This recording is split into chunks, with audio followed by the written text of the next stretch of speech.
Assalamualaikum warahmatullahi wabarakatuh. Selamat pagi semuanya. Selamat datang di pertemuan ketiga untuk mata kuliah pengantar bioteknologi. Kali ini kita akan membicarakan tentang prinsip dan perkembangan bioteknologi.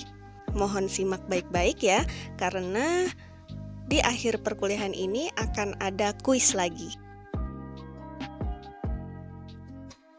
Karena kita sudah 2 minggu tidak bertemu secara virtual, maka mari kita mengingat lagi pengertian bioteknologi.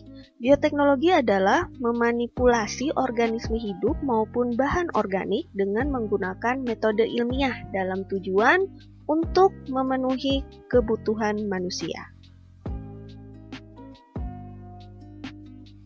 Penggunaan bioteknologi pada prinsipnya ada 3 macam. Yang pertama, penggunaan organismenya saja, langsung satu organisme itu yang digunakan. Yang kedua adalah penggunaan bagian dari organismenya, jadi tidak full satu individu. Yang ketiga adalah penggunaan proses biologis dari organisme tersebut. Nah, kita ambil masing-masing 3 ya. Yang pertama, penggunaan organisme seutuhnya, misalnya pada produksi wine. Kemudian penggunaan bagian dari organismenya saja, contohnya sintesis vaksin hepatitis B. Yang ketiga, proses biologis dari organismenya itu yang digunakan. Kita ambil contoh produksi beras emas. Untuk wine biasanya dibuat dari buah anggur. Nah, bagaimana buah anggur yang merupakan buah-buahan diubah menjadi minuman seperti wine? Nah, disinilah mikroorganisme bernama ragi, ya, bernama ragi atau yeast yang ikut berperan dalam memakan atau memecah gula yang ada di dalam jus anggur tersebut dan melepaskan alkohol dan karbon dioksida sebagai produk samping. Di sini organisme lengkap yaitu yeast digunakan untuk pengolahan jus anggur. Contoh berikutnya adalah penggunaan bagian dari organisme. Jadi yang khamir tadi keseluruhan organisme, kemudian yang bagian organisme.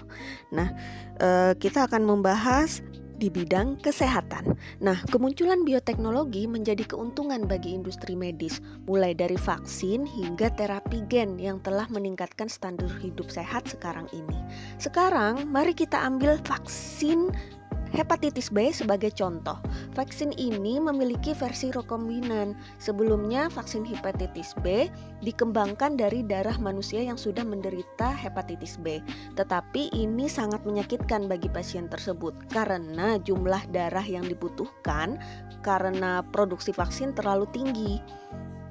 Jadi, mengekstraksi sejumlah darah tertentu dari orang yang terinfeksi sangat menyiksa. Dan karena vaksin diturunkan langsung dari tubuh pasien, kemungkinan ada reaksi-reaksi negatif pada kandidat penerima. Dengan perkembangan bioteknologi, vaksin baru yang bersifat sintetis mulai diproduksi dengan cara yang sama. Vaksin hepatitis B yang tersedia secara komersial sekarang sedang dibuat secara sintetis dengan menggunakan satu bagian kecil dari suatu virus patogen yang juga dikenal sebagai vaksin hepatitis B rekombinan. Dan beberapa penelitian telah menunjukkan bahwa terinfeksi hepatitis B hampir tidak mungkin jika seseorang disuntik dengan vaksin hepatitis B rekombinan. Bukankah ini keajaiban? Ya, hampirlah. Ini juga dikenal sebagai vaksin anti kanker pertama, dan mengapa demikian?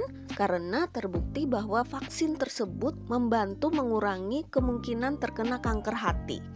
Ini adalah salah satu contoh sebagai bagaimana bagian dari organisme apapun itu dapat digunakan untuk pengembangan produk bioteknologi. Nah, sekarang kalian sudah menyimak contoh 2 tipe penerapan bioteknologi. Mari kita lanjutkan ke contoh yang ketiga. Bagian terakhir dari definisi bioteknologi yang meliputi penggunaan suatu proses biologis dari organisme. Mari kita ambil beras emas atau golden rice sebagai contoh. Apakah berasnya terbuat dari emas? Tidak sama sekali. Lalu kenapa disebut beras emas? Nah, beras yang biasa kita lihat itu berwarna keputihan. Namun Beras emas yang kita bicarakan ini merupakan versi modifikasi yang warnanya kekuningan, sehingga dinamakan beras emas. Tapi apa yang membuat beras ini menjadi kekuningan dan begitu penting? Itu karena adanya beta karoten yang ada di dalam beras tersebut. Dan apa itu beta karoten? Beta karoten adalah pigmen berwarna orange merah yang dikonversi menjadi vitamin A saat di dalam tubuh manusia. Kita semua tahu pentingnya vitamin ini. Paling penting untuk pengembangan dan pemeliharaan penglihatan yang baik.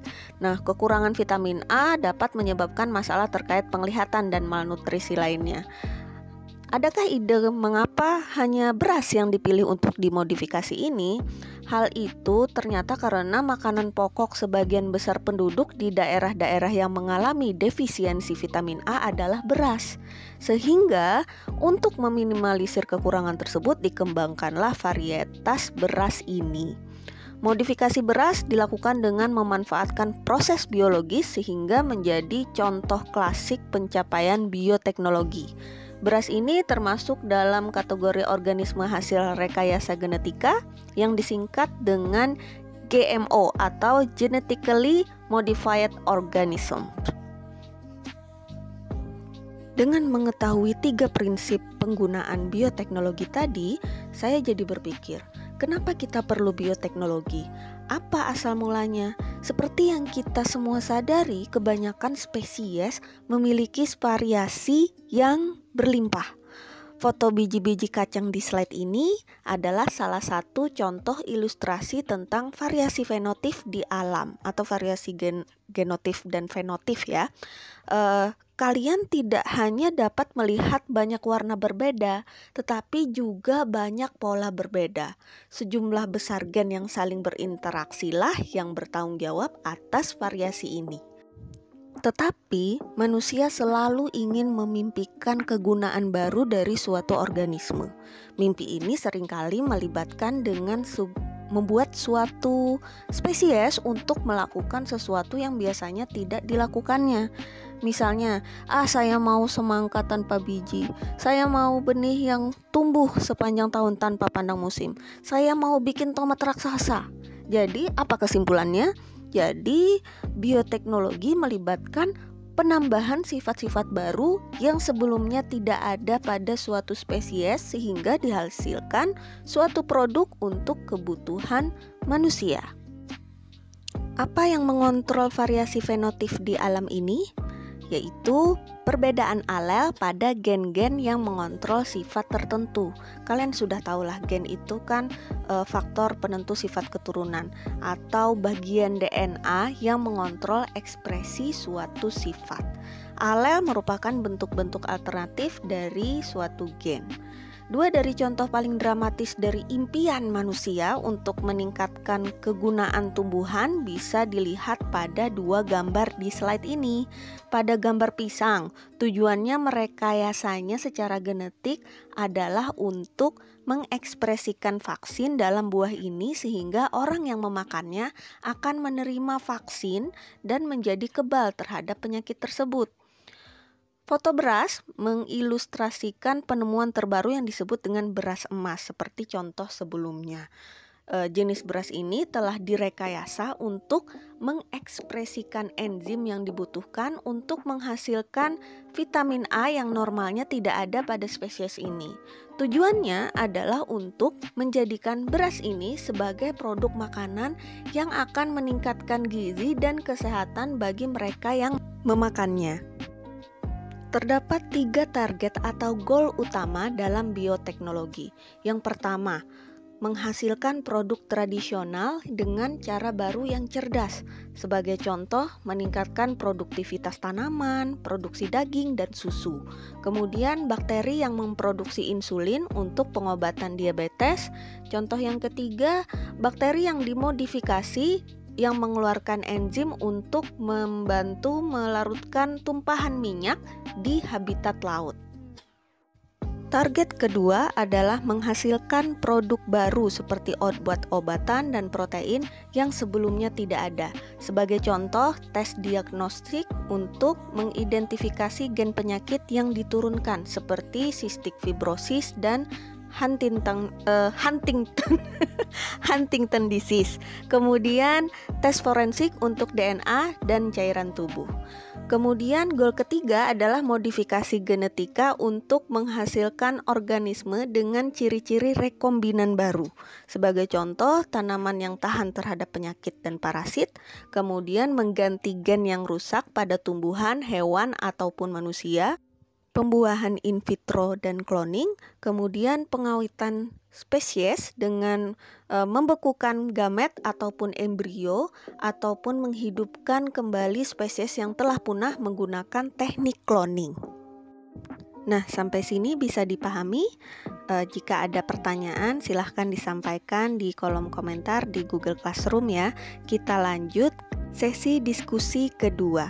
Jangan lupa setelah sesi sejarah bioteknologi kita akan ada sesi flashcard tentang pelopor bioteknologi.